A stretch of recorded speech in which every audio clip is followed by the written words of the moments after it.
todas y todos ustedes. La Facultad de Jurisprudencia de la Universidad Autónoma de Coahuila les da la más cordial bienvenida a este coloquio de investigación social.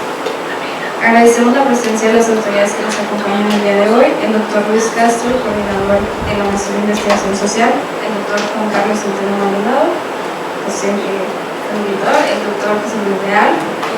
Tenemos también aquí al doctor David Adán Vázquez Valenzuela, coordinador de la Maestría en Historia del Maestre Mexicano y Texas de la Facultad de Ciencias Sociales de la Universidad Autónoma de Coahuila, y al doctor Alfonso Yáñez Herrera, director de esta Facultad de Jurisprudencia.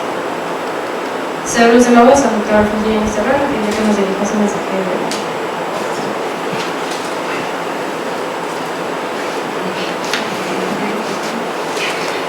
Buenos días, nos da mucho gusto tener la oportunidad nuevamente de recibirles en esta, la Casa de Estudios de las y los Abogados de Coahuila. Siempre es un gusto intercambiar opiniones, dialogar, compartir ideas y conocimientos con expertos y con personas que han hecho de su vocación la investigación social. ¿Qué quiere decir eso? Que todos los días seguimos cuestionando, debatiendo, enriqueciendo el conocimiento, buscando nuevas alternativas, nuevas soluciones desde el punto de vista de carácter social. Y en ese sentido, la Maestría de Investigación Social que dirige el doctor Luis Castro, pues ha dado resultado porque ha sido desde un eje transversal, donde el conocimiento ha brotado y se ha enriquecido desde diferentes perspectivas y visiones. Y esto es muy importante porque en una realidad actual, sobre todo después de la pandemia, que quedó desdibujada y que quedó totalmente cambiada en muchos temas de convivencia. Y la prueba de ella es de que los padres de familia han dejado de ser padres de familia y se han convertido en amigos de sus hijos. Los maestros de la escuela han dejado de ser maestros y se han convertido en padres de familia. Y los compañeros, tanto de escuela como de trabajo, han dejado de ser amigos y se han convertido en socios.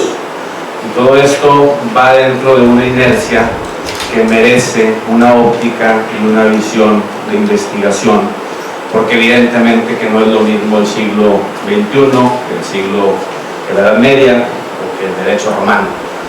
Claramente la convivencia va cambiando, claramente los patrones de expectativa social también se van transformando, y aquí con ustedes pues vamos a ver cómo, independientemente de su formación profesional, han estado avanzando y evolucionando en el tema de completar sus estudios. Porque no es lo mismo completar que terminar, decía nuestro coordinador de posgrado de la Facultad de Jurisprudencia. Y el ejemplo más claro lo refirió, y se los comparto, con la figura del matrimonio. Al momento de elegir a nuestra pareja en el matrimonio, si elegimos a la persona correcta, estamos completando nuestra felicidad y nuestra estancia en la experiencia de vida. Pero si escogemos a la persona incorrecta, estamos terminando con nuestra existencia, ¿verdad? Y decía el maestro Gil Muller que peor aún si viene acompañada de la suegra. Pero bueno, eso es una perspectiva particular de él, pero lo que sí es que no es lo mismo completar y terminar. Y ustedes en esta Maestría de Investigación Social están poniendo a prueba y en el terreno de los hechos que siguen completando sus estudios, porque tenemos claridad de que la sociedad está cambiando, que los movimientos y los avances de interacción social cambian también, y que independientemente de nuestros estudios tenemos un punto en común, que es el cambio social, que es la investigación social. Y esta maestría particularmente nos llena de orgullo, además de que hay docentes y egresados de esta facultad y del núcleo académico básico, incluso universitarios de Torreón que hoy están aquí con nosotros.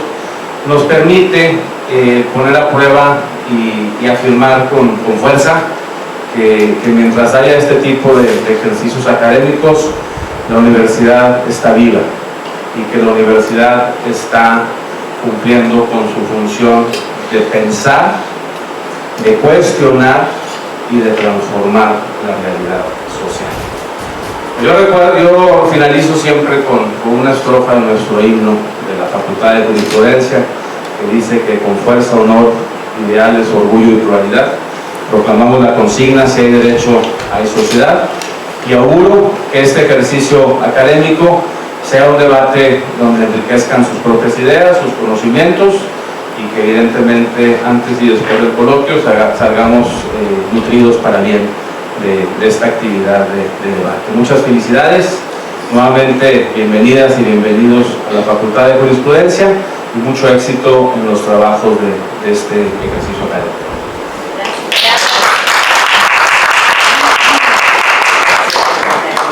Muchas gracias, doctor.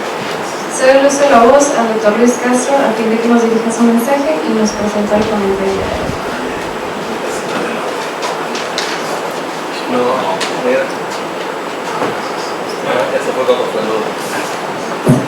Buenos días nuevamente a todas y todos.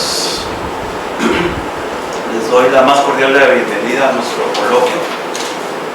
En esta ocasión el coloquio lo hemos titulado Diálogos de Investigación Social. Es muy significativo eso porque justamente vamos derivando al ejercicio de la tesis como un diálogo posible, porque venimos descubriendo que los otros que estudiamos somos nosotros mismos, ¿no? O sea, estamos implicados en la sociedad y los problemas que estudiamos, ¿sí? En qué medida todos somos copartícipes de estos problemas que investigamos. Y bueno, se refleja en el hecho de que el ejercicio de tesis se convierte en un ejercicio de diálogo y de interpretación de la realidad contemporánea. Al primer coloquio, digamos, de nuestras compañeras que están en proceso, le hemos titulado Coloquio de Problemas y Conjeturas en Investigación Social, que también refleja eso, el tipo de trabajo que se desarrolla, en el sentido de cómo crear inferencias posiblemente válidas, cómo crear inferencias que puedan comunicarse, que hagan inteligibles los fenómenos más complejos, y que todos estos tienen que ver justamente con la convivencialidad, con la sociabilidad que, como señala el doctor Yáñez, se vio impactada fuertemente o trastocada en sus paradigmas fundamentales a raíz de la pandemia, bien dicho. Y bueno, pues es así que nuestras alumnas nos van a presentar a la vez pues esas conjeturas teóricas en las que han llegado y que, bueno, están por comprobarse quizá en el terreno. Todo esto pues nos alegra mucho académicamente. Para nosotros el coloquio es una fiesta académica y a la vez es un aparato de crítica necesario para el desarrollo de la tesis. Pudiéramos decir que sin el coloquio, en estos ejercicios normados académicos, no pudiéramos construir una tesis científica. Bueno, en esta ocasión nuestro programa se engalana con la presencia del doctor David Adán Vázquez Valenzuela, que es el coordinador de la maestría en Historia del Noreste Mexicano y Texas, quien nos ofrecerá una ponencia interesante en torno a la construcción de un aparato analítico desde las bases epistémicas de la historia. El doctor David Adán Vázquez Valenzuela es profesor investigador de tiempo completo en la Facultad de Ciencias Sociales de la Universidad Autónoma de Puebla, en donde coordina la maestría en Llamas. Es doctor y maestro en Historia por el Colegio de México y maestro en Historia por el Instituto de Investigaciones Dr. José María Luis Mora. Obtuvo su licenciatura como Bachelor of Arts en la Universidad Estatal de California en Los Ángeles, en donde se graduó con distinción summa cum laude. Es además miembro del Sistema Nacional de Investigadores nivel 1 y perfil deseable de la época. Sus intereses académicos se centran en el estudio de la historia económica y la historia política del norte de México y el suroeste de Estados Unidos. Su último artículo se titula A Case of Political Activism in Sierra Mojada, Coahuila and Chino, California, before the Mexican Revolution. Aparece en la revista Pacific Histórica. Y bueno, pues damos la bienvenida a nuestro ponente magistral y le cedo el uso de...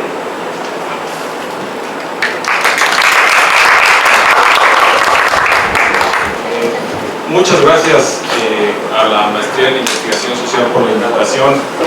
Esto es parte de, lo que les voy a presentar es parte de un trabajo que realicé a partir del 2023 a 2024, porque en el 2024 se cumplieron 200 años de las relaciones México-Estados Unidos, de las relaciones diplomáticas entre México y Estados Unidos, y la directora del archivo en ese entonces, ahorita ya no está en el archivo, es embajadora en Chile, que es una persona que conocemos del posgrado, Valentina y yo, me invitó a participar en una publicación acerca de los 200 años de las relaciones México-Estados Unidos. Entonces, yo le dije, mira, yo la verdad yo no hago relaciones diplomáticas, yo no estudio la historia de las relaciones diplomáticas. Le dije, yo estudio más migración, honestamente. Y me dijo, bueno, haz algo sobre migración. Y le dije, voy a hacer un esfuerzo y tú me dices si te sirve el trabajo, y si no, pues yo lo publicaré en otro lado, o lo llevo a una revista, o ya veremos, ¿no? Y bueno, se lo entregué, parece que van a sacar el libro, pero se ha tardado en el proceso editorial, ya estamos en 2025 y no va a salir. En fin, en historia, en la disciplina de la historia, luego leemos mucho, leemos cuando damos las ponencias. Esto para no divagar, ustedes saben que la historia, igual que la investigación social, muchas veces está sujeta a interpretación, las ciencias sociales están sujetas a interpretación, y entonces de un mismo hecho histórico, de unas mismas estadísticas, luego se sacan distintas interpretaciones, entonces se divaga mucho, especialmente cuando se habla. Entonces, para evitar eso, en historia solemos leer. Voy a leer y luego yo voy a comentar, voy a ir comentando conforme vaya pasando. El doctor Castro me dijo que más o menos tenía una hora de tiempo, ¿no? Entonces, créanme que yo soy muy estricto con el tiempo cuando me toca moderar, entonces hoy también voy a ser estricto con el tiempo, conmigo mismo, y bueno, pues trataré de resumir lo que voy diciendo. No se enfaden, por favor, si me escuchan leer, más bien pues iré comentando ahí para hacer la charla más amena, ¿no?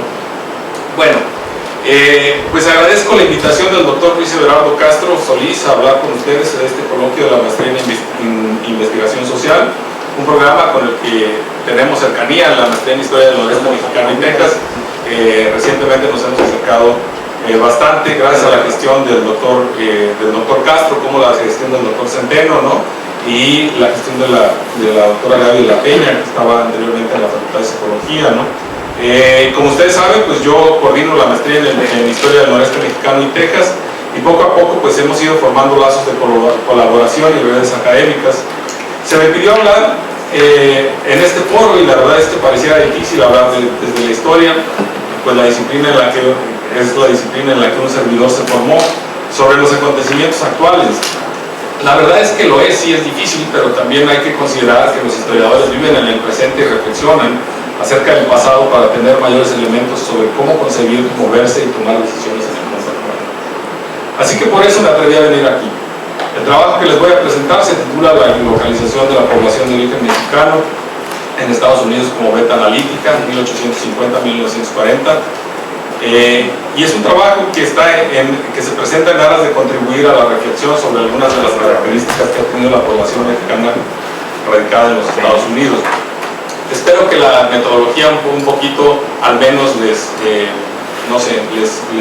sirva a los estudiantes, a las estudiantes, si es que les sirve un poco, para ver cómo abordar estos temas. Y además el trabajo también lo que intenta es abrir vetas, ¿no? Abrir vetas de investigación, así que quizá les pueda servir. A lo largo de los años, pues comienzo ya, a lo largo de los años los patrones de residencia de los mexicanos que radican en Estados Unidos han despertado el interés de funcionarios públicos, historiadores, sociólogos, demógrafos y científicos sociales en general.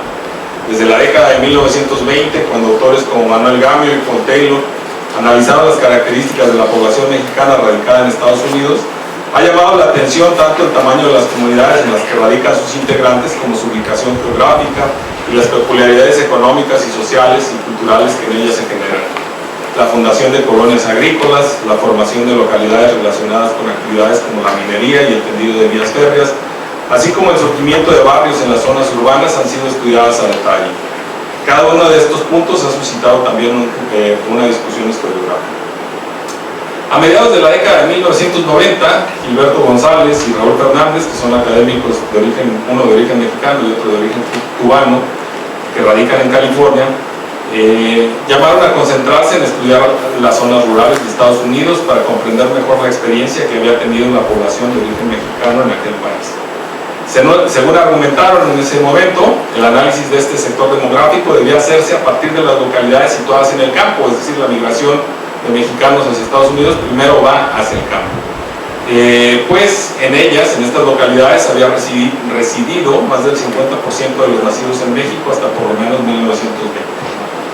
En tal sentido, González y Fernández propusieron estudiar tanto la conformación de áreas agrícolas, mineras y ferrocarrileras, como a los modos de organización que les eran característicos de sus propios vaivenes económicos y políticos.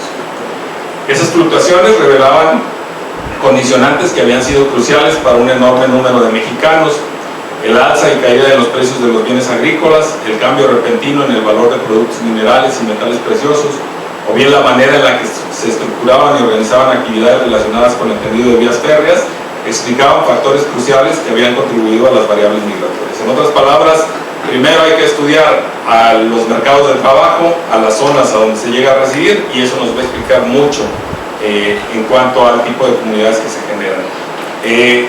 A finales del siglo XIX y principios del siglo XX, los núcleos de población mexicana que se generan en los Estados Unidos son sobre todo rurales.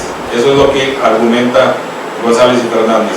Y están contradiciendo, aquí no nos vamos a meter a esa discusión, pero están contradiciendo toda una historiografía que había surgido en los 80, donde se había comenzado a estudiar a los barrios urbanos. Ustedes habrán oído hablar, tal vez, acerca del barrio del este de Los Ángeles, en el este de Los Ángeles, ¿no? Un barrio que ahorita tiene como 97% de la población es de origen mexicano, ¿no? Si van un día, vayan a Quintana y ahí lo van a ver. Toda esta historiografía analizaba los núcleos urbanos, pero estos académicos dicen no, hay que detenernos porque hasta por lo menos 1920 más de la mitad de la población mexicana que radica en los Estados Unidos radica en las zonas rurales. En un esfuerzo por abonar a la discusión planteada por González y Fernández, este capítulo, esta ponencia, tiene como objetivo explorar la concentración o distribución de la población de origen mexicano en Estados Unidos de 1850 a 1950. Realizar el ejercicio resulta importante para quienes se enfocan en el estudio de la historia y de las experiencias que ha tenido este grupo demográfico. A través del análisis de la distribución de esta población se pueden identificar factores clave para su crecimiento y las razones para que en determinados momentos este sector tuviese importantes fluctuaciones. El ejercicio también es valioso para quienes estudian las relaciones internacionales entre ambos países y para la gente que está en la investigación social como ustedes, ¿no? Gran parte de los asuntos diplomáticos entre México y Estados Unidos han surgido precisamente las necesidades y retos que ha encarado la población mexicana en aquel país. En otras palabras, por ejemplo, si el texto que se va a publicar trata con las relaciones diplomáticas, las relaciones diplomáticas o los diferendos diplomáticos que se han dado entre ambos países muchas veces han sido por el trato a la población. ¿Y cómo vamos a entender el trato que en Estados Unidos se le ha dado a la población. ¿Y cómo vamos a entender ese trato si no vemos a las localidades donde están situadas estos núcleos de población, si no vemos las actividades a las que se dedican, si no vemos el contexto cultural que ellos mismos o los habitantes de estos sitios han ido creando, ¿no? Presento pues a las zonas que tuvieron mayor concentración de nacidos en México de 1850 a 1940, lo cual puede ayudar a ubicarles las analíticas para futuras investigaciones. Para analizar la concentración o distribución de los mexicanos radicados en Estados Unidos, aquí utilizo las cifras presentadas por los censos de aquel país, los cuales todavía se llevan a cabo de manera decenal, es decir, cada 10 años. Deben tenerse en cuenta, no obstante, que la utilización de tales estadísticas presenta varios riesgos, como distorsionar las variaciones que tuvo la cantidad de nacidos en México radicados en la nación vecina, entre uno y otro empadronamiento, o bien que, por razones políticas, económicas o culturales, decenas de individuos quedasen sin empadronar. Sin embargo, aquí se argumenta que los informes presentados en los censos resultan útiles, pues exhiben las principales tendencias que vivió ese sector a lo largo del periodo en cuestión. Las cifras se han tomado para llevar a cabo el análisis, las cifras que se han tomado para llevar a cabo el análisis son aquellas que corresponden a territorios y entidades federativas estadounidenses, así como a las unidades administrativas conocidas como condados. A pesar de que sería posible hacer un análisis demográfico con demarcaciones de menor rango, esa tarea supera los recursos pecuniarios, al menos los míos, y humanos empleados en un trabajo como este. Es decir, las cifras que tomo son las cifras de los condados, a pesar de que podríamos analizar pueblitos, ranchos, etc. Voy a enfocarme solamente en los condados, ¿no? Realizar, no obstante, un estudio más fino, pues es una tarea que está pendiente. Adelanto que de 1850 a 1950 la distribución de la población mexicana en Estados Unidos tuvo patrones bien marcados. Desde 1848, ustedes saben que la guerra México-Estados Unidos se va a dar del 45 al 48, centenares de individuos con este origen, es decir, desde que terminó la guerra, centenares de este origen comenzaron a radicarse en los territorios que ese año fueron arrebatados a México. Inicialmente, la mayoría quedó concentrada en varias zonas de Texas, principalmente en el área aledaña al Bajo Bravo. Unas décadas después comenzaron también a crecer asentamientos con este origen en zonas urbanas como San Antonio, El Paso y sus cercanías, y en la zona minera que se encuentra entre Nuevo México y Arizona. Finalmente, la población mexicana aumentó con fuerza en el sur de California. Aquí se sostiene que desde 1848 hasta finales del siglo XIX, la localización de los mexicanos que radicaban en Estados Unidos estuvo determinada mucho más por factores geográficos, es decir, en estos 50 años el factor principal no es la economía, no son las actividades económicas las que jalan gente de México a vivir a Estados Unidos, sino es la geografía, que por la pujanza económica del suroeste o por cualquier intento de regulación estatal. González y Fernández plantean en ese texto que les mencioné que precisamente lo que hay que hacer, y un poco a lo que me he dedicado yo en mi trabajo, es a rastrear, en mi trabajo previo, a rastrear las actividades económicas a las que se dedican los mexicanos en los Estados Unidos y a partir de ahí comprender la migración. Por ejemplo, a mí me tocó estudiar una industria que es la industria de la refinación de azúcar a partir de betabel, ¿no? de remolacha azucarera, que los mexicanos le llamaban betabel.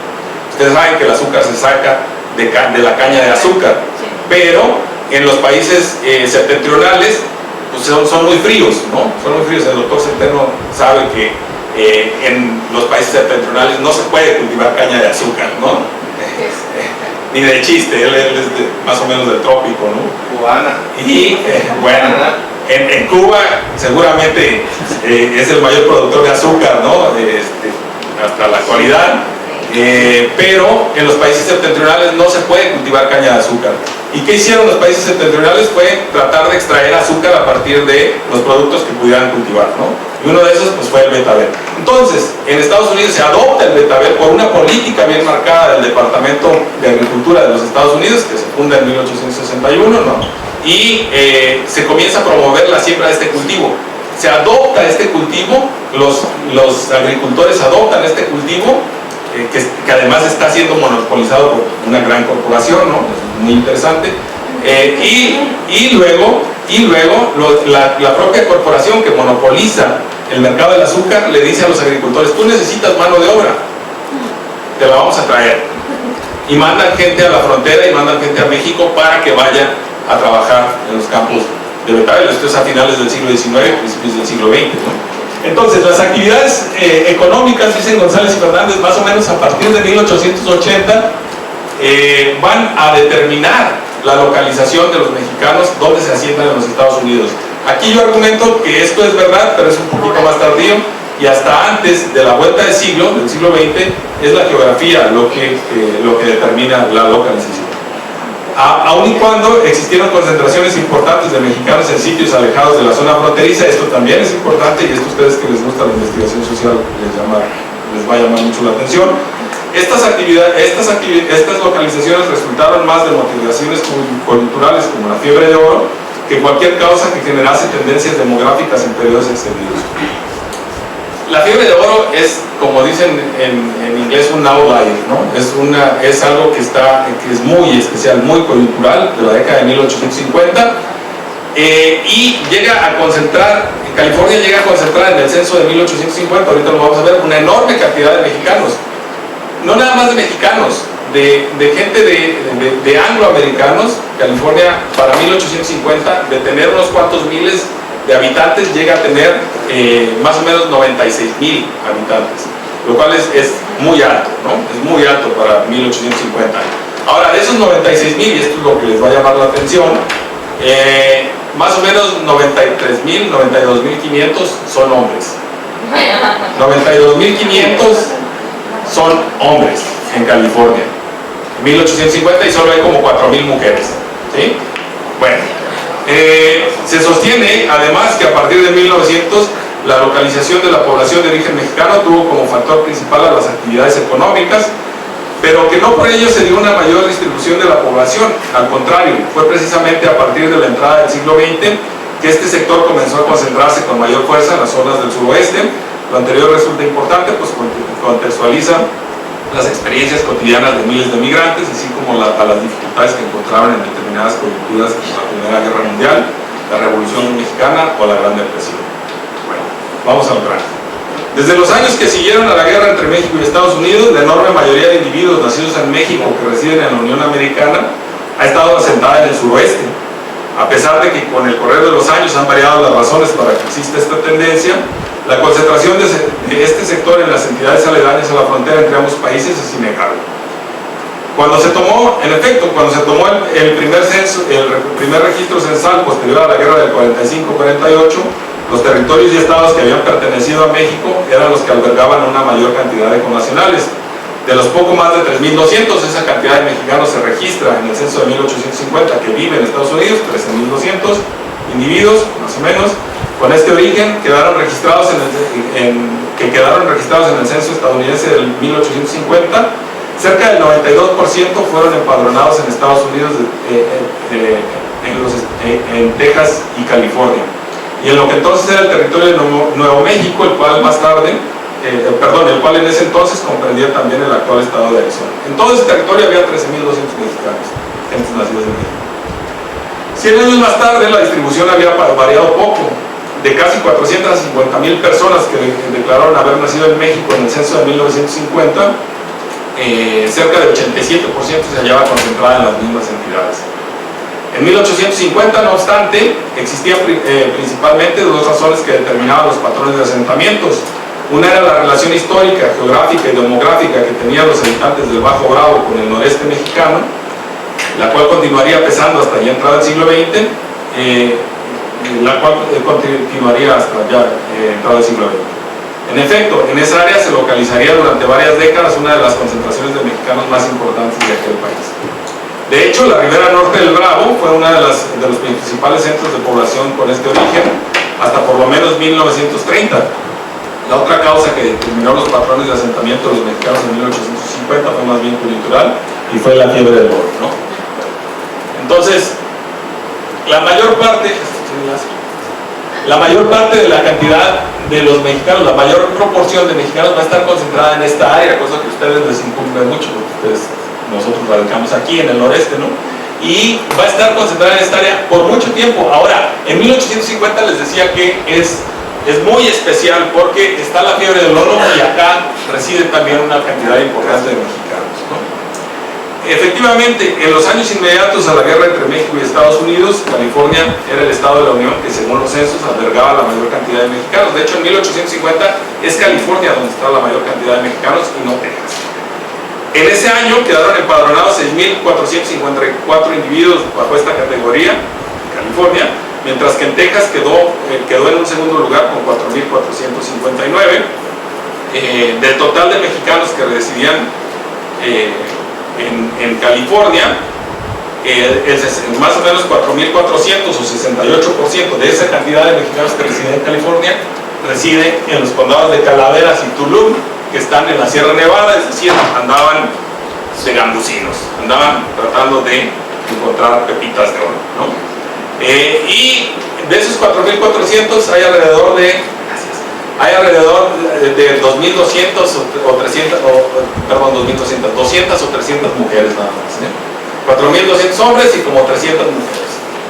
Así pues, de acuerdo con los datos del censo de 1850, un tercio de los nacidos en México que estaban en todo Estados Unidos en ese año se encontraba en las montañas californianas buscando oro. Según los registros, casi todos ellos eran hombres, lo cual exhibe que esa primera migración que se dio hacia California era mayormente masculina. De los más de 2.000 mexicanos que quedaron registrados en el condado de Calaveras, por ejemplo, en un solo condado había 2.000 mexicanos, hombres, y 123 mujeres. El predominio varonil no era casual,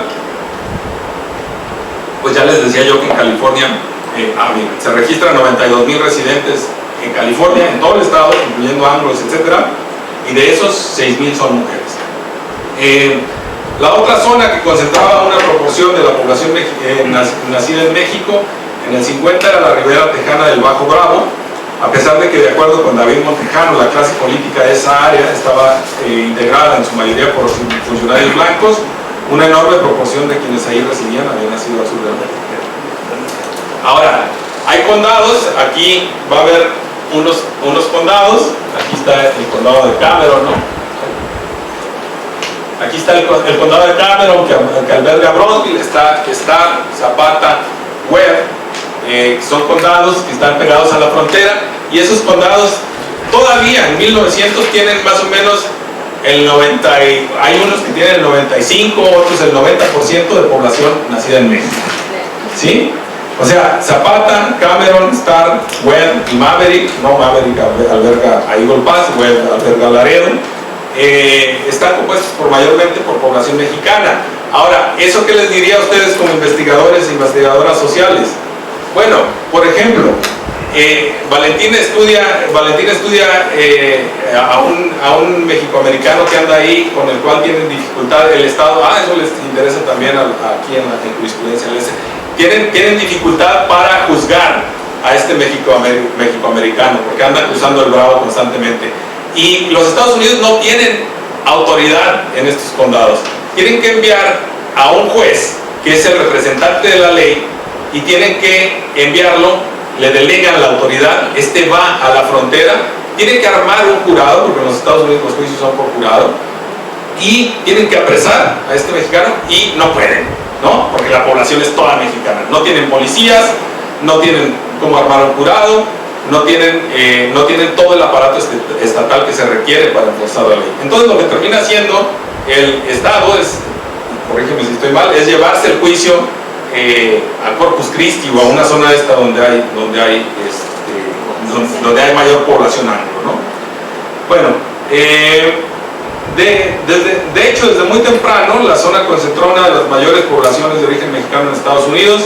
En 1850 los empadronadores estadounidenses hicieron un solo registro para los condados de Cameron, Starr y Webb, según los pusieron juntos. Según informaron, ahí se encontraban más de 2.600 individuos que habían nacido en México, los cuales tendían a dedicarse a la agricultura y la ganadería. Es muy probable que la cifra fuese mucho mayor, contrario a lo que ocurría en el norte de California. En esa área se encontraban familias completas que habían echado raíces en la zona desde años atrás. Montejano ha señalado que la proporción de mexicanos en el área era de cerca del 90% y que numéricamente rebasaba por mucho las cantidades expuestas en las fuentes oficiales. Si se evalúan las cifras anteriores en términos relativos, se puede llegar a la siguiente conclusión. En 1850, alrededor del 60% de la población nacida en México que residía en todos Estados Unidos se hallaba concentrada en 3 zonas. La mayor parte se encontraba en el norte de California, en donde estaba más o menos el 33%. Luego estaban los condados del Bajo Bravo, en donde vivían y trabajaban 19.6%. Y luego se hallaba una concentración importante en la zona de San Antonio, en donde radicaba el 6.7% de este sector. Tomaría muchos años para que California volviese a tener ese peso demográfico. En efecto, a lo largo de la segunda mitad del siglo XIX, la población nacida en México que radicaba en California creció poco. Esta no pasó de los 10.000 individuos, es decir, en todo el siglo XIX, acuérdense que les había dicho que eran más o menos 4.000 y tantos individuos, 4.000 y pico, y en todo el siglo XIX no alcanza a aumentar a 10.000 individuos hasta ya entrado el siglo XX. En 1860, apenas 10 años después del primer registro censal estadounidense, la población mexicana del condado de Tulum sumaba 528 personas. La de Calaveras tampoco pasaba de los 600 registros, pues tenía 545. Es decir, de tener más o menos 2.000 habitantes de origen mexicano nacidos en México, en la Sierra Nevada, un condado pasa a tener 400, ¿no? Y luego eso decae mucho, ¿no? 400, 500 personas. En otras palabras, la enorme cantidad de fuerza de trabajo que allí había radicado durante la fiebre de oro había caído de manera estrepitosa. La razón para ese declive fue el alargamiento de la actividad minera en el norte del estado. Los condados del norte de California, que fugazmente habían servido de atractivo para la mano de obra minera, entre la cual se encontraba la mano de obra mexicana, no volverían a tener la importancia adquirida en 1850. Como se puede apreciar en la gráfica 1, a partir de la década de 1860, la entidad que atestiguó un marcado crecimiento en la cantidad de población nacida en México fue Texas. Si bien California aventajó a ese estado en el 50, como ya dijimos, eso no volvió a ocurrir sino hasta un siglo después. El número de mexicanos empadronados en Texas ascendió a casi 13.000 individuos en el 1860, 23.000 en 1870 y a más de 70.000 en 1900. En otras palabras, la población mexicana en el estado mantuvo un ritmo de crecimiento que la hizo expandirse y concentrar a la mayoría de ese sector en la entidad. Proporcionalmente, Texas aumentó su peso demográfico con respecto a la cantidad de nacidos en México que radicaban en todo Estados Unidos, pues en el 1850 tenía 33.5, como les dije, y California tenía más que eso. Esa proporción creció a 45.3 en el 1860, en el 70 llegó a 54.3, en el 80 a 63, 70% en 1890 y 68.7% en 1900. Es decir, en 1900 de los mexicanos que radicaban en Estados Unidos, cerca del 70% vivía en Texas y una gran proporción en la zona del Bajo Bravo. Ahí comenzaría a disminuir la importancia en términos relativos. Si se toman como referencia Cameron, Starr, Hidalgo, Zapata, Webb y Maverick, que son los condados que les había dicho, se encuentra que de 1860 a 1900 estos condados representaban entre 26% y casi 33% de los nacidos en México que radicaban en los Estados Unidos. De estas demarcaciones, sin duda Cameron es la que más destacaba, hasta por lo menos 1860. Este condado encuentra entre sus límites a Brownsville, por lo que puede intuirse que la ciudad vecina Matamoros fue el epicentro mexicano en la Unión Americana en los años que siguieron al Tratado de Guadalupe Hidalgo. Si se toma 1860 como año de referencia, se puede afirmar que en estas circunscripciones, es decir, en Brownsville nada más, vivía casi el 12% de la población mexicana que vivía en todo Estados Unidos, cifra que pasó a 14.7% en 1870 y 10.3% en el 80. En el 70, cuando Cameron alcanzó su mayor peso demográfico, ahí vivían 6.266 individuos nacidos en México, de los poco más de 42.000 que lo hacían en todo el país. El segundo punto a considerar es el peso que tenían los mexicanos con respecto a la población en cada una de esas demarcaciones. En Cameron, por ejemplo, 56% de los registrados en el censo del 70 eran nacidos en México, esto es un poco lo que les comentaba.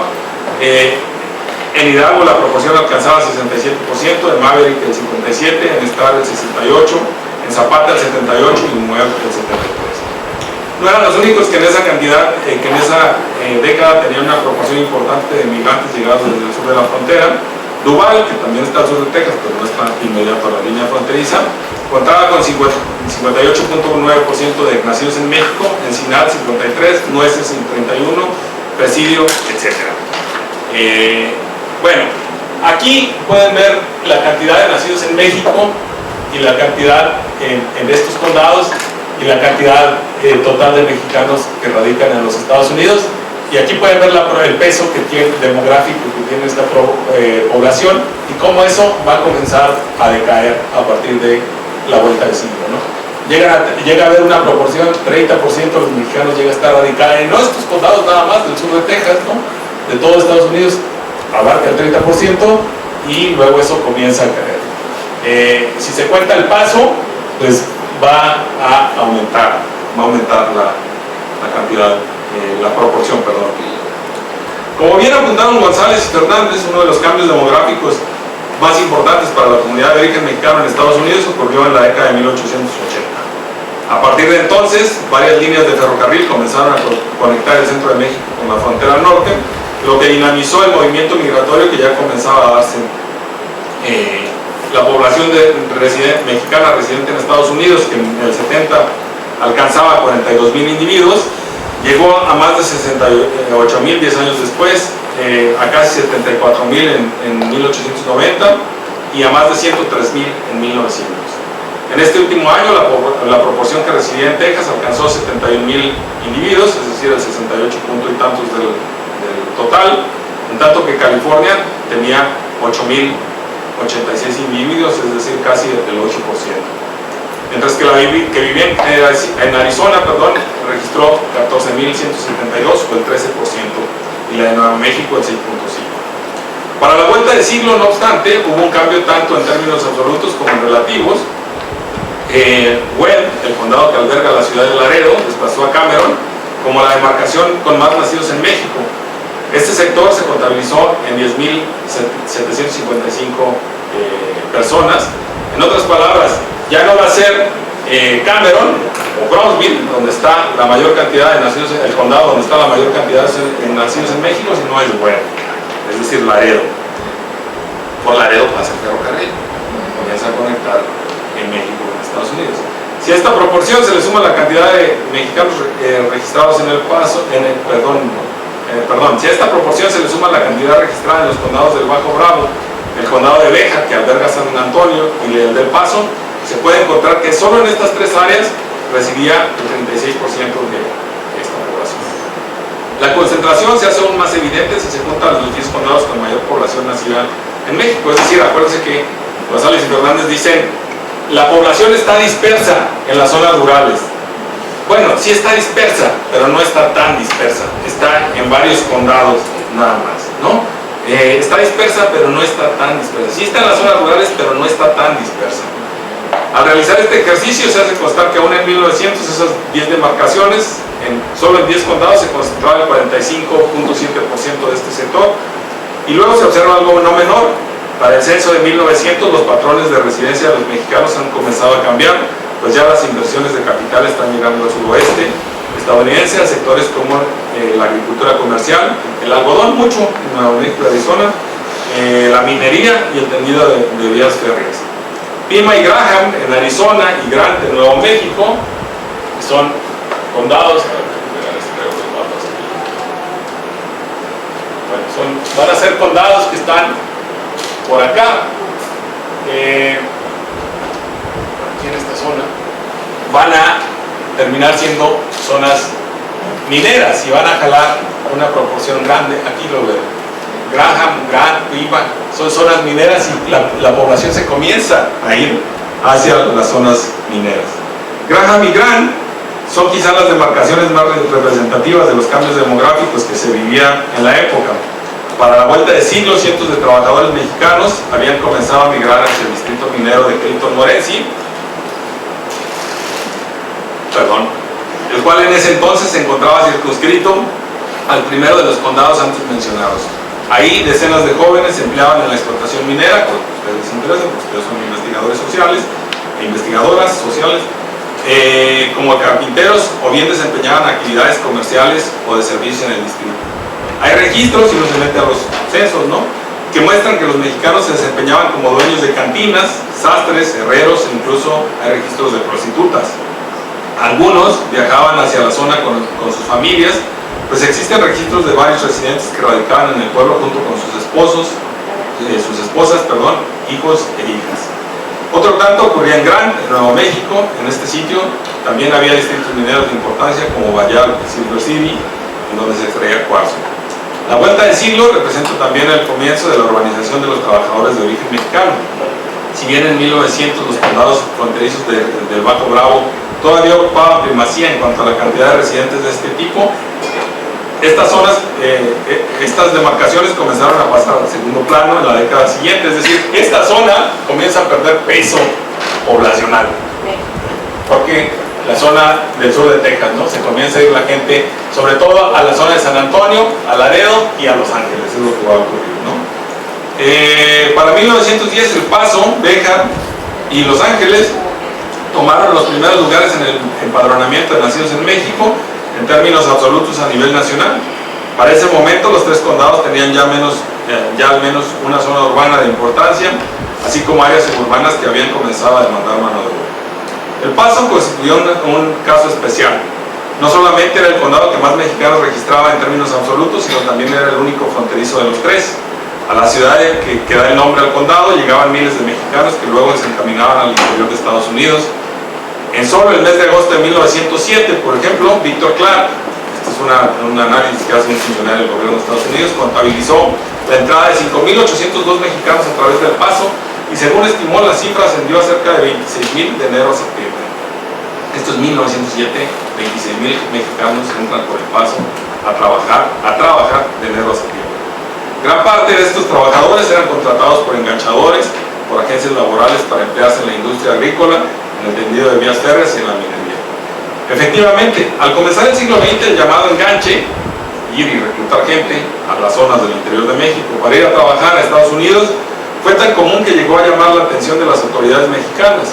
En 1904, el ministro de Gobernación de Porfirio Díaz, Ramón Corral, emitió una circular en la que pidió a gobernadores y presidentes municipales que aconsejaran a sus gobernados evitar viajar hacia ese país. Manda una circular y les dice a gobernadores, por favor, no dejen que sus ciudadanos, que sus residentes, que los residentes de Jalisco, de Zacatecas, etcétera, vayan a trabajar a Estados Unidos. Su oficina exponía que allá, y abro comillas, los mexicanos son pésimamente tratados, que son abandonados por los contratistas, que estos les pagan menos de lo que habían prometido, cierro comillas. Béjar y Los Ángeles presentan otras particularidades, es decir, San Antonio y Los Ángeles. Ya para la vuelta de siglo, ambos poseían una orbe de consideración, aunque también veían crecer las localidades que surgían en sus cercanías. En ellas se habían desarrollado centenares de hectáreas en las cuales se cultivaban productos agrícolas que demandaban mano de obra.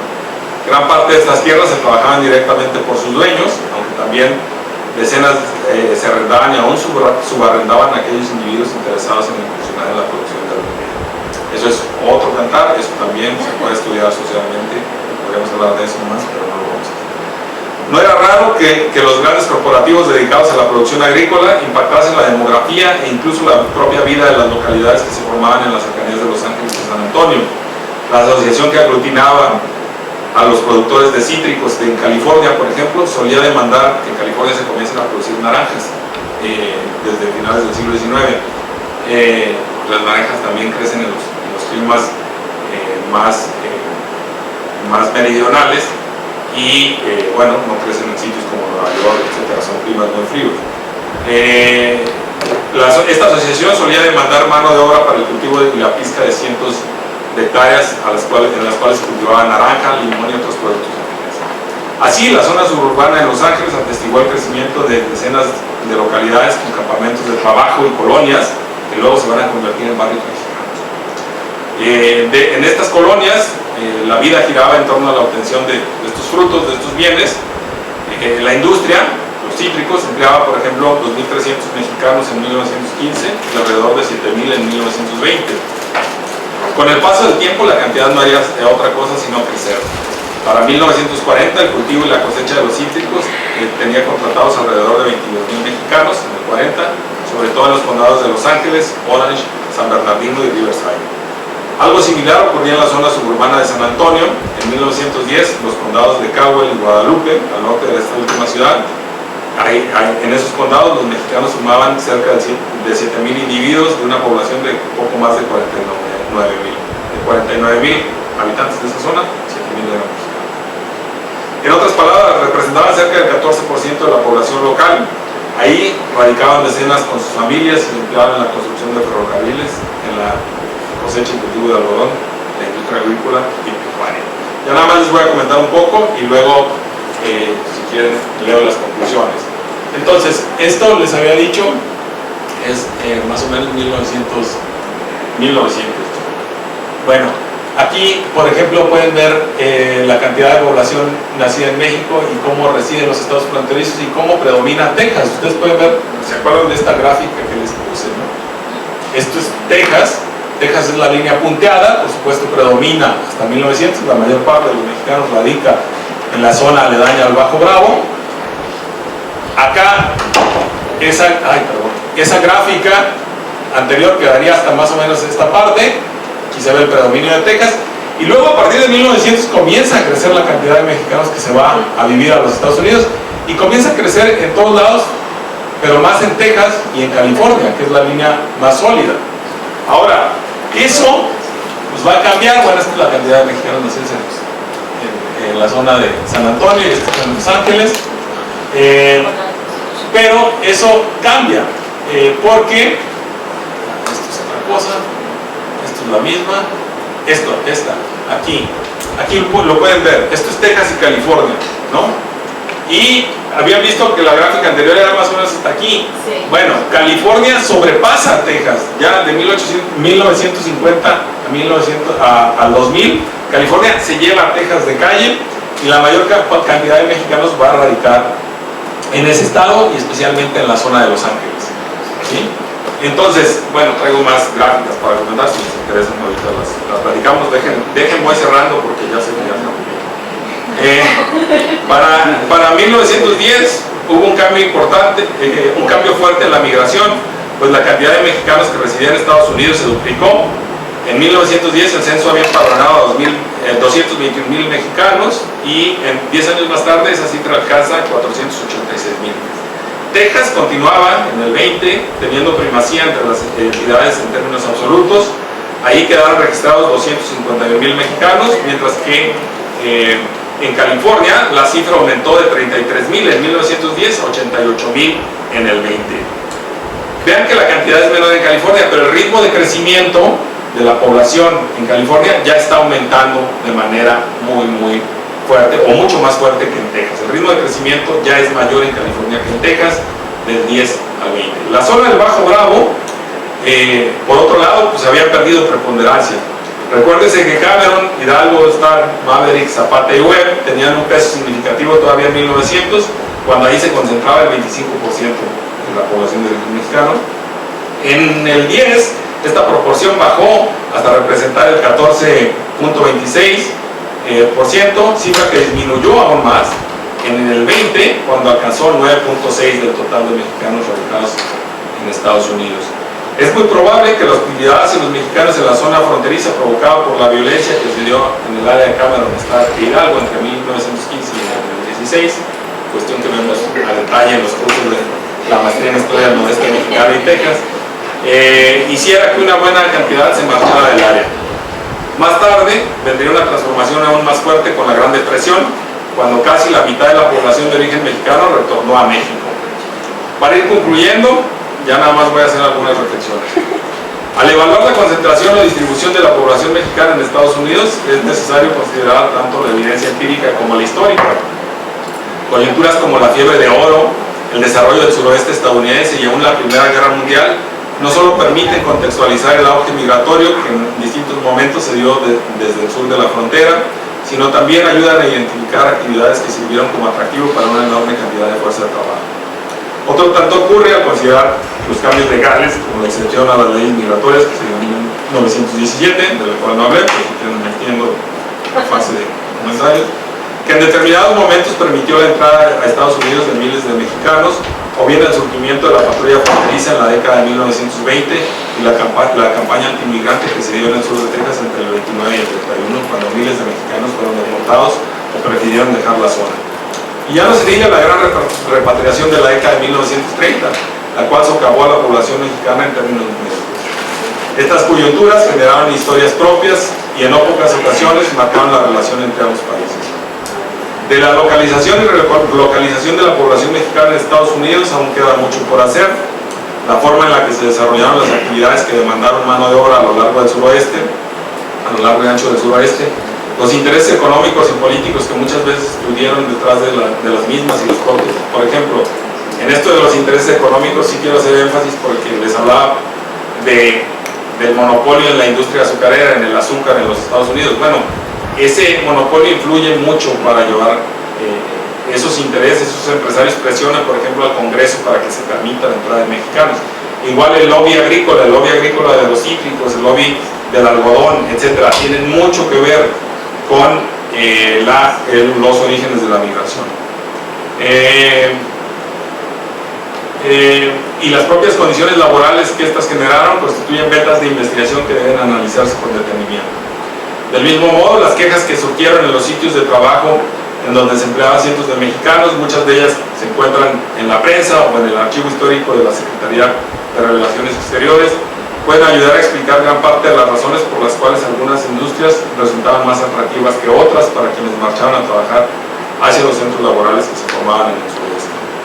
Si se estudiasen a lo largo del tiempo y en coyunturas consideradas como los puntos de quiebre para la migración que aquí se han presentado, algunos de ellos, ¿no?, se generarían análisis mucho más certeros en cuanto a los factores que han afectado a esta población, así como las propias relaciones entre México y los Estados Unidos. La geografía y las actividades económicas, sin duda, son parte de esos factores. Bueno, ahí termino.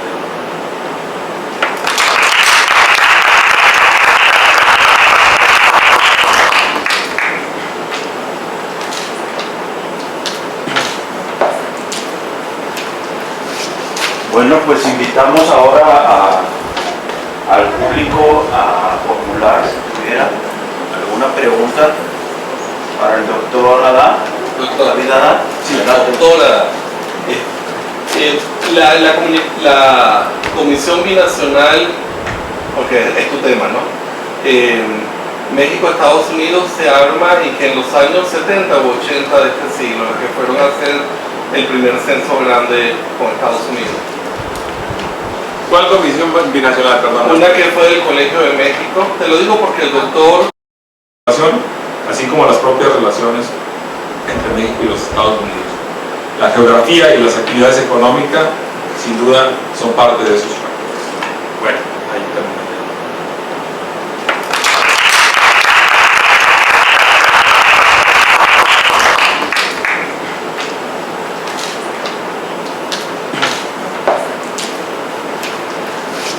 Bueno, pues invitamos ahora al público a formular, si tuviera alguna pregunta para el doctor Adá.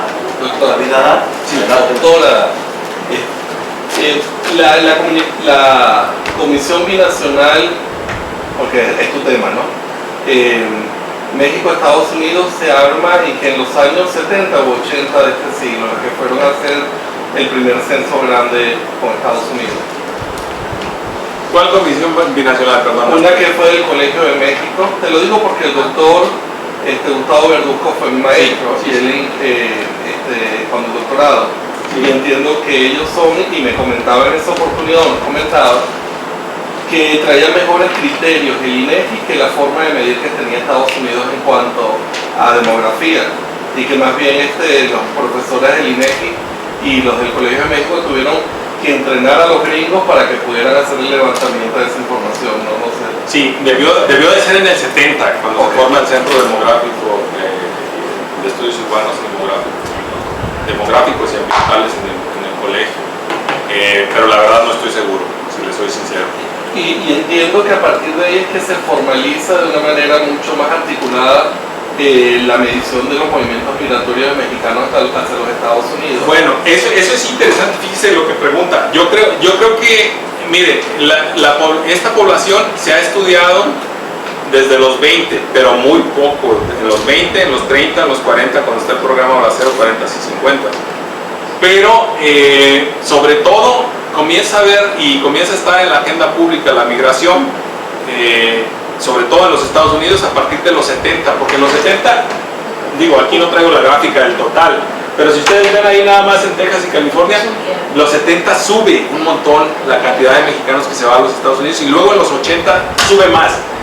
Desde los 70 están debatiendo en Estados Unidos qué hacer con esta población, porque mucha gente se va pues sin papeles, ¿no? Desde los 70 se está empujando para que haya una reforma migratoria, la cual se da en 1986. Ahora, cuando se da el IRCA, la reforma migratoria, eso desata un montón de estudios. Un montón de gente comienza a estudiar la migración, sobre todo Jorge Durán y toda esta gente que está en la UDG, y bueno, Jorge Durán trabaja con Douglas Macy, que está en Princeton, ¿no? Tienen un centro de estudios de migración en Estados Unidos. Es a partir de los 80 que comienza este auge de estudios sobre la migración. Ahora, en términos históricos, eso es muy reciente. O sea, en términos históricos la migración se ha visto, yo le digo porque yo estudio migración, es una de las líneas que estudio, la historia de la migración, ¿no? Y en términos históricos, yo le puedo decir que 20 años, 25 años tienen los estudios sobre migración. Son de ese siglo, entonces. Son muy recientes, sí.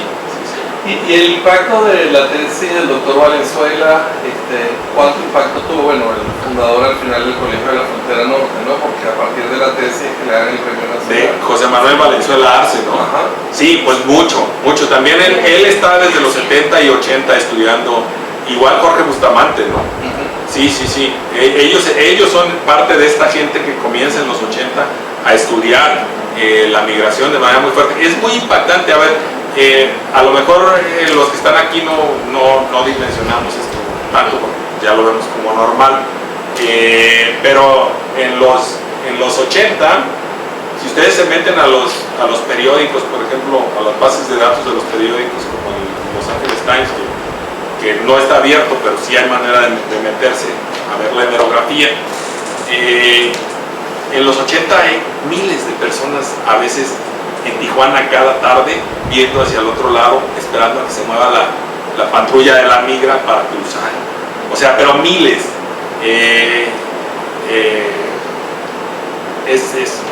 Es muy grande el tamaño de la gente que se está yendo en este momento. Y el último comentario, que a lo mejor le va a servir a Valentina.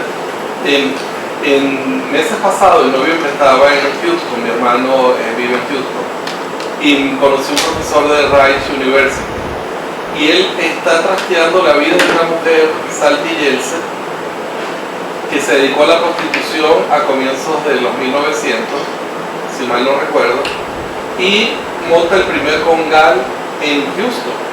Entonces Houston se convierte, y entonces la pregunta es: ¿por qué las mujeres de Saltillo? ¿Por qué a Houston? ¿Y por qué se convierte en el congal más famoso de alta categoría en Houston, rentado, dirigido por esta mujer saltillense, que en el trabajo de allá para acá mantenía toda su familia y venía de una clase media bastante cómoda en Saltillo, y sin embargo montó ese negocio allá y mantenía a la familia aquí en Saltillo? Entonces me enseñó algunas fotos de la mujer y me enseñó un acta, una cosa de esta, y ya el hombre dio más o menos con las calles a donde podía haber estado ubicada la casa de ella. Entonces quedamos en el entendido, ya no le perdí la pista, es amigo de mi hermano, que él tiene que venir a Saltillo para levantar más esto, ¿no? Entonces yo le comenté, le dije: mira, le dije eso en noviembre, está la doctora Valentina y hay gente de la Facultad de Ciencias Sociales que son los buenos. Entonces me dijo: yo necesito, porque sí tengo que ir a Saltillo a seguir, pero le he hecho una pista y he ido encontrando, bueno, como es la investigación, ¿no? En medio de la búsqueda histórica encontró el acta de nacimiento de la mujer, más o menos la ubicación de la residencia en Saltillo, y él está tratando de ver la trayectodependencia de esta persona, cómo su historia de vida ocurre en un momento inesperado y en un espacio tan raro de pensar que eso va a ocurrir el manejo de una casa de cita en Houston en esa época. Perdón, no es tan raro. Para él, bueno, solo es Claro, es que son cruces muy interesantes, ¿no? Que te permiten, ¿no?, ver cómo esa situación binacional, ¿cómo decirla? Transnacional, ajá.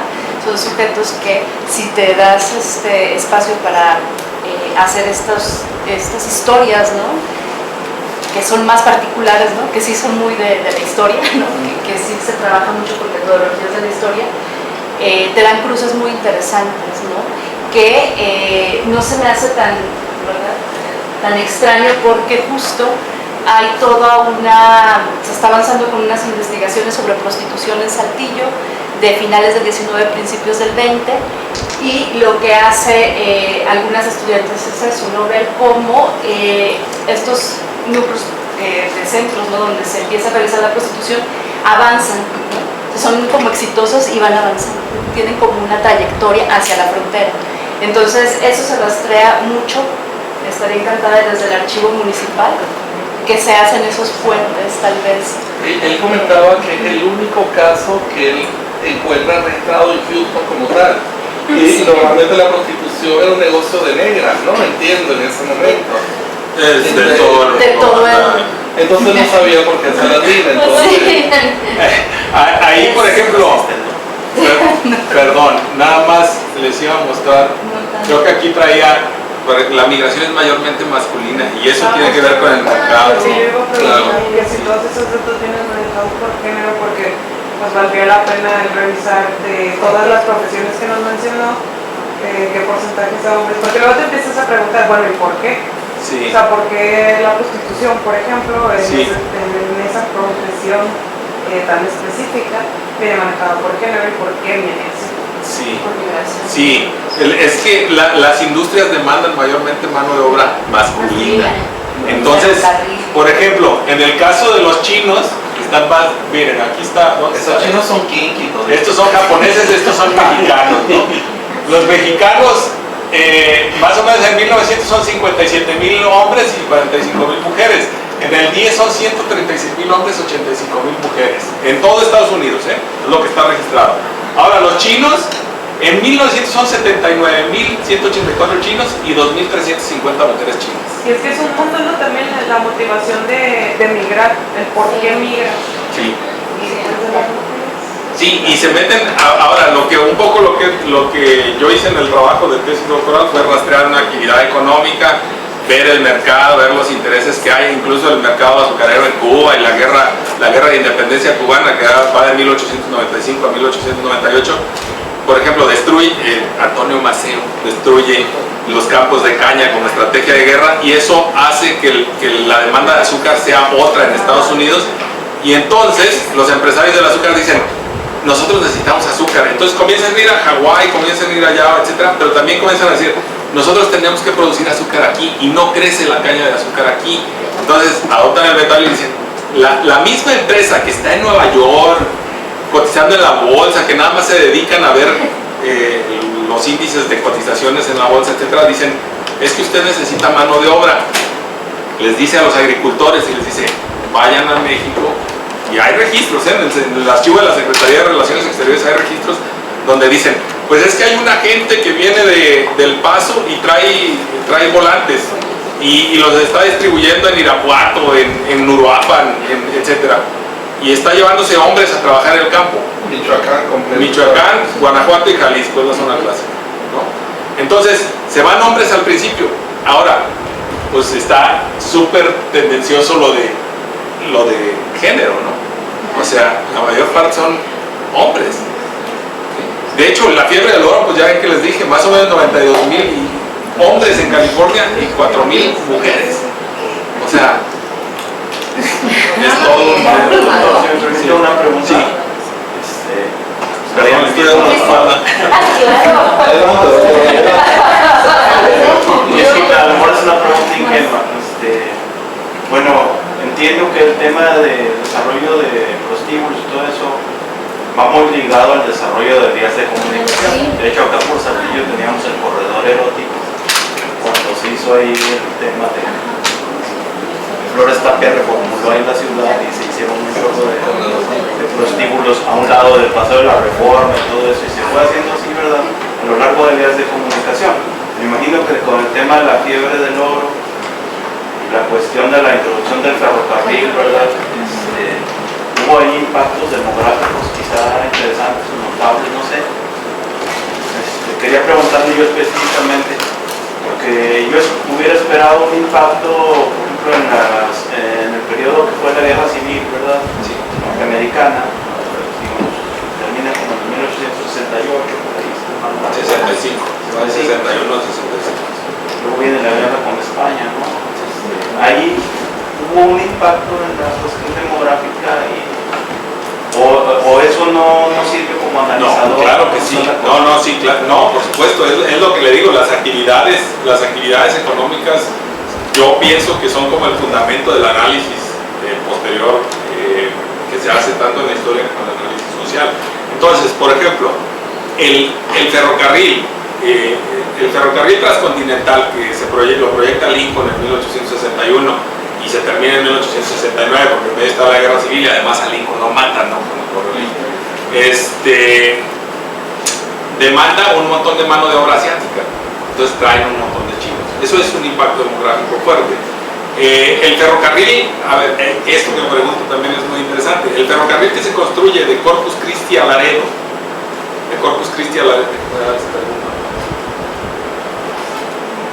ese ferrocarril se construye en 1880, si no estoy mal. Es esta línea que va de aquí está Corpus Christi, aquí está Laredo. Si se fijan, aquí está una línea que viene a los condados del sur de Texas. No veo, perdón, no A ver, déjame ver si se ve. Ponga el dedo, doctora, ahí parece que ponga el dedo. Pero sí ve el mapa. Sí, sí. Bueno, porque no sabemos dónde está la línea. Aquí está Corpus Christi, aquí está Laredo, ¿no? Y Nuevo Laredo. Aquí están los condados del sur de Texas, donde les decía yo que había mayor cantidad de población mexicana. Gran parte de la razón por la cual se pierden estos condados importancia y dinamismo, que yo les decía que lo comienzan a perder a la vuelta de siglo, es porque los empresarios deciden construir la línea de ferrocarril para ir a Monterrey por Laredo y bajar, y no por Brownsville, ¿no? Entonces esta zona queda aislada todavía como hasta 1905 o 4, desde el 80 hasta 1880, 1905, 1904. Esta zona no tiene ferrocarril. Entonces va a comenzar a dinamizarse esta zona por donde pasa el ferrocarril, que además se hace una línea a San Antonio, y esto después comienza a tener auge. Si se fijan, ahí está una espiga que quiere decir actividades agrícolas, pero esta zona se comienza a dinamizar más tarde, como a partir de 1905, que se construye esta línea que ya viene de Corpus Christi a Brownsville, pero es más tardía. Entonces, claro que la construcción de ferrocarriles tiene mucho que ver en el impacto demográfico. Ahora, si ustedes ven, aquí los ferrocarriles pues conectan centros de actividades económicas, ¿no? Por ejemplo, por aquí se va a construir, por aquí hay minas, ¿no? Y entonces, pues, gran parte de la razón por la cual se construyen las líneas de ferrocarril pues es para extraer mineral, ¿no? Entonces se forman núcleos mineros y luego ¿qué pasa? Lo interesante es que uno luego dice, bueno, pues es que yo, por eso me gusta su maestría mucho, dice uno, yo soy libre, independiente y el mundo no me hace nada, ¿no? En realidad Aguanta la federal. En realidad, fíjense, hay grandes intereses construyendo el espacio en el que nos movemos, las actividades en las que trabajamos, e incluso nuestra propia subjetividad y la generación cultural que se da. Por ejemplo, yo les hablaba de los espacios que no traigo el mapa, pero tengo un mapa en donde se dan las actividades de cultivo de betabel azucarero y a donde van mexicanos. Bueno, ahí, hoy en día, hay casi en cada uno de esos sitios hay una iglesia dedicada a la Virgen de Guadalupe. O sea, entonces, y esos sitios fueron determinados por alguien que estaba en Nueva York, que tenía un interés muy específico en el azúcar, que jaló mexicanos, y luego, bueno, se crea toda una dinámica social, demográfica, etc. No sé si... Adelante, doctora Amanda, por favor. Gracias.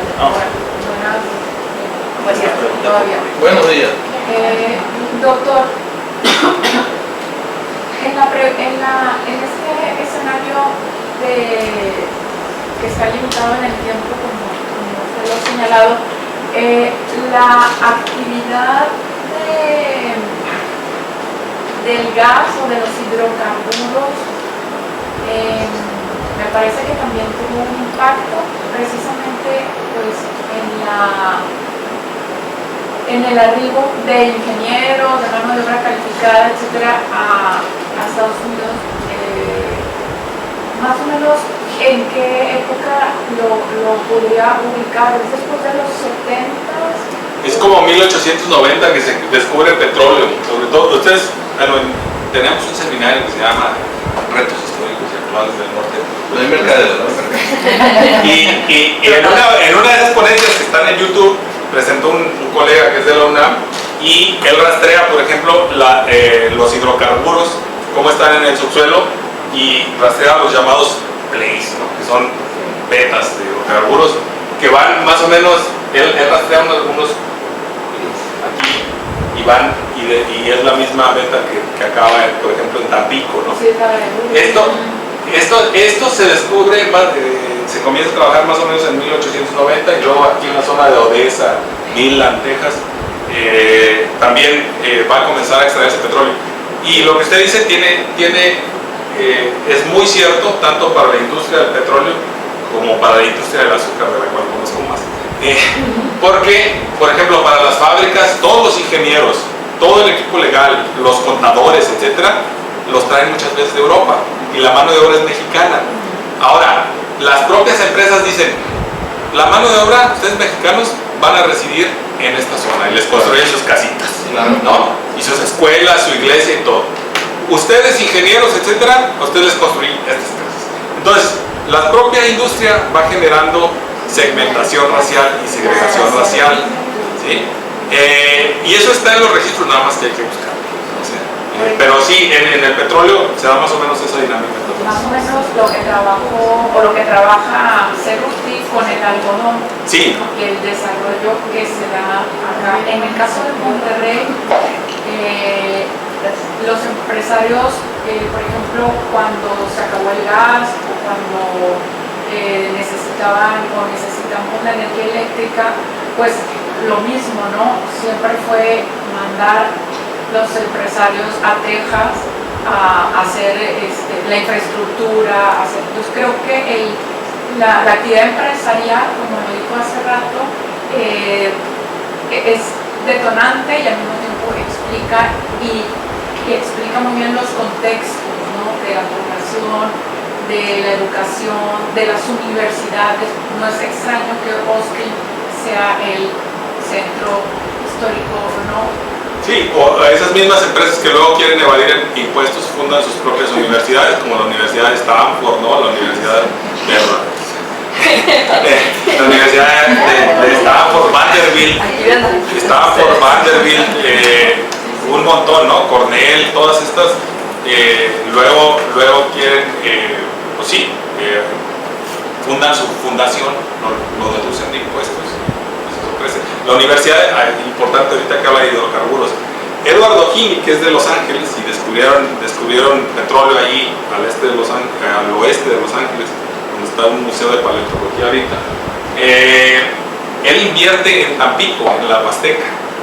Ahora, uno dice, no, pues es que eso del cuento de que vienen los capitalistas y se llevan el dinero, pues es medio cuento y no sé qué. No, o sea, él se lleva el dinero. Y la Universidad del Sur de California, que es USC, tiene salones enteros que él mismo construyó, bibliotecas, etc. Y eso es con dinero que extrajo de sus industrias petroleras que tenía en Tampico, ¿no? Él era dueño de Huasteca. Luego vino Cárdenas y eso cambió, ¿no? Pero eso también tiene un impacto en la educación, ahorita que lo menciono. O sea, estas universidades privadas muchas veces en Estados Unidos están financiadas por intereses empresariales. O sea, si se funda la Universidad de Chicago, ¿no? Y con la dieta de la carne norteamericana y eso también. Y con los ferrocarrileros. Sí. Armour, ¿no? Sí, Armour. Ferrocarriles refrigerados. Sí. Hollis Huntington, que por cierto cierto, construye el ferrocarril que viene de Piedras Negras a Evaristo Madero, lo traen, el abuelo de Francisco. Es ferrocarrilero en Estados Unidos y luego construye el ferrocarril que viene de Piedras Negras a Saltillo. Y él, por ejemplo, tiene un sobrino que también es de los Huntington y fundan una biblioteca enorme ahí en Los Ángeles, es la biblioteca Huntington, y luego da becas cuando uno va a los chicos. Y tienen colecciones de libros raros, ¿no?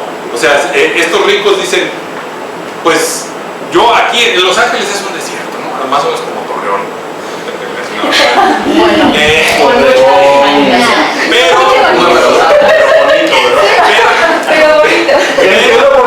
Entiendo porque Los Ángeles están feos. Pero llevamos agua, se lleva el agua primero del Owens Valley, que está al norte, y luego del Colorado, y luego dicen, pero aquí no tenemos cultura. Estos ricos no son como los ricos de nuestra América Latina. Dicen, aquí no tenemos, nos falta algo, la cultura, ¿no? Entonces, este Huntington funda una biblioteca enorme y empieza a coleccionar manuscritos y libros raros, y entonces va uno y hay por ejemplo manuscritos de monjes del siglo VIII, así, de un monasterio en Italia que se llevaron, o hay libros rarísimos del siglo XVIII, ¿no? Y esto termina impactando muy fuerte a la educación. Nosotros estamos en la UADEC, somos una institución pública, ¿no? Pero la educación privada se mueve a través de esas dinámicas.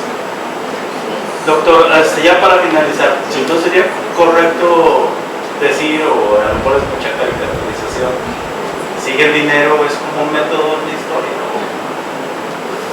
Esa es buena pregunta. Sí, yo creo que sí. Sí, bueno, al menos yo sí trato de seguir el dinero primero y de ver cómo es que se crean estas actividades, y luego cómo eso impacta la demografía, luego cómo eso trae, no pasé al asunto de la politización, pero por ejemplo donde hay clubes mexicanos, comunidades mexicanas, luego comienzan a surgir clubes mexicanos que comienzan a movilizarse políticamente, etc. Entonces, sí es un método. Yo retomando lo de la doctora sobre lo del petróleo. Sí. Fíjate que en Venezuela el petróleo ya lo usaban los indios, ¿no? Los indios de mi zona, de la costa caribe, tenía un lago que se llamaba Guanoco. Y entonces, a mí se me está saliendo el historiador que lo tengo perdido del año 94, porque yo sé lo que no menciono historia, no total. Y entonces, en el lago de Guanoco, empezaron a ver que los indios se pintaban la cara con hilo negro, ¿no? Pero era un lago de estos productos, ¿no? Pero un día, el Sumaque explota el piso de Venezuela y sale un chorro de petróleo. Y no sé si conoce, en ese periodo en Venezuela está gobernado por Juan Vicente Gómez, por un general que arranca en 1899 y que era hasta 1935. Se trae un tercio del siglo XX. Y le toca la Primera Guerra Mundial mientras que explota el petróleo en plena Primera Guerra Mundial estando en Venezuela. Entonces llegan inmediatamente los dos bandos a negociar con el presidente y el hombre era, bueno, imagínate, él gobernó el país acostado en una hamaca durante los 35 años y le decía, anda tú, Valentín, encárgate ahí y me avisa cualquier cosa y yo voy para allá. Y mantuvo el gobierno hasta que se murió. Y entonces, cuando estaban los aliados y el otro grupo, llegan los dos bandos de la Primera Guerra Mundial y le dice el particular, están afuera, ¿qué hago? Pásame. Y lo encuentran arrodillado en la capilla de la casa del gobierno, rezando, y le dice, ¿qué hago? Estoy rezando por la paz mundial. Y esa fue la respuesta que le dio cuando fueron a comprar el petróleo, le dijo, estoy rezando por la paz mundial. Pero la estructura geoespacial que presentas tú está en Venezuela completamente. En Venezuela está el campo petrolero y el campo obrero. Entonces el personal obrero tiene su campo, y yo lo viví en mi ciudad, ¿no? Estaba el campo de la Gulf y el campo de la Mena Grande, y luego estaba el campo de los gerentes de petróleo. Entonces tenían acceso al club en días diferentes, tenían su club de obreros y no del club de gerentes, y así está dividido, es la copia completa, se la llevan. Y en el año, con el presidente Angarita y 39-40 más o menos, logra la reforma de la ley 50-50, y entonces cuando logra negociar mitad y mitad con Estados Unidos la producción petrolera, y comienza la nacionalización ya en el año 73, creo yo, con Carlos Andrés Pérez, pero queda la estructura petrolera exactamente montada como quiso decir. Sí. Bueno, ahorita habría que pensar ya nada más para finalizar. Sí, ahorita, por ejemplo, está la cuestión del fracking, que de eso trata la ponencia que hubo claro. en el seminario. Y nos decía el ponente, bueno, en Texas hay fracking. Y aquí lo pospusieron, y luego López Obrador dijo no va a haber fracking indefinidamente. No lo prohibió porque eso hace que la contabilidad del gobierno caiga, ¿no? Que digan, bueno, pues México, esas reservas que hay aquí en Coahuila, ¿no? Y en el norte de Nuevo León no se cuenten, y entonces nuestra contabilidad caiga, y entonces el gobierno pues, se va a ver afectado en términos de créditos, etc. Y lo que hizo el gobierno, dijo, pues se suspende temporalmente, ¿no? Y ahorita eso ha estado haciendo también la administración actual. Pero pues no hay fracking de este lado. Ahora, si uno ve en Google Maps o lo que sea, o Google Earth, ya no existe, pero bueno, ve nada más el río. Cruzando el río hay pozos petroleros. Cruzando el río literalmente, es más, antes de llegar a la orilla de la Facultad de Jurisprudencia, hay gente que ya perforó y está haciendo fracking. Ahora, los gobernantes del norte de México saben dónde hay petróleo, lo saben. Los de Coahuila, los de Nuevo León, los de Tamaulipas saben dónde hay petróleo. Entonces, pues tienen información privilegiada, ¿no? Entonces dicen, pues cuando se habla lo de fracking, veremos, ¿no? Entonces hay muchos intereses ahí que se mueven con respecto a eso, porque la misma beta que hay en Texas, lo decía yo, entonces hay muchas cuestiones sociales, económicas, políticas ahí. Y el terremoto de Monterrey de los días pasados. Sí, Claro. súper rápido, escuchando la conferencia de felicidades, doctor. Muy interesante. Recordé el caso creo que es el condado de Dalton, en Georgia, que es como el centro de producción de alfombras, ¿no? en Estados Unidos. Lo estudiamos con el doctor Víctor Zúñiga, que es experto en migraciones ahí en el TEC. Y estas relaciones que explicaba de los empresarios pidiendo mano de obra mexicana, era impresionante ver cómo se replican en la actualidad, porque hace unos años estos empresarios de Dalton pidieron a la UDEM que les mandara maestras para que les enseñaran en las primarias a los niños en español, porque la mayoría de la población es de origen hispano, y al momento se hace un acuerdo de colaboración, pero son los empresarios los que le piden directamente a la universidad llevar maestras. Y el caso fue interesante porque llegan las maestras, se supone que iban a ser profesoras tal cual, y terminan siendo facilitadores, terminan siendo acompañantes de los docentes anglosajones que solamente hablan inglés, y se perpetúa esa dominación, y desigualdad desde el inglés. Y ya como un poquito más a profundidad, la explicación sociológica era que había una comunidad muy fuerte de anglosajones que consideraba o que ligaban mucho su identidad con la lengua, ¿no? Con el inglés, al grado de inclusive considerarla la lengua que hablaba Cristo, a ese grado de que era el extremo, como la Biblia, como la palabra de Dios la habían aprendido en inglés. Había muchas personas que pensaban que literalmente esa era la lengua que había hablado Cristo. Entonces no se pudo trabajar la colaboración, las profesoras no iban a ser facilitadoras y regresaron, ¿no? Pero recordé este caso que es reciente, de cómo estas relaciones de poder entre empresarios y la mano de obra que se pide en México se sigue dando. Sí, bueno, hay un tipo de visa actualmente que es la H2B, que es para trabajadores no especializados, y también hay la visa TN, que es para trabajadores especializados. Entonces, la H2B especialmente, ya andan en Estados Unidos.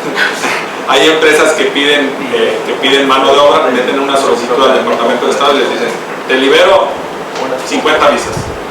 Y entonces, pues es para ir a hacer el trabajo no calificado.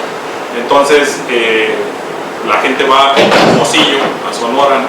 Allá está el consulado que se gestiona las las visas H2B, y bueno, se los llevan a actividades bien determinadas, pero vas bajo un contrato en específico, no te puedes mover de actividad, no puedes pedir mejor remuneración, etc. Y es por un tiempo determinado, se termina el tiempo determinado, son unos 6-7 meses, se te acaba la visa y te tienes que salir.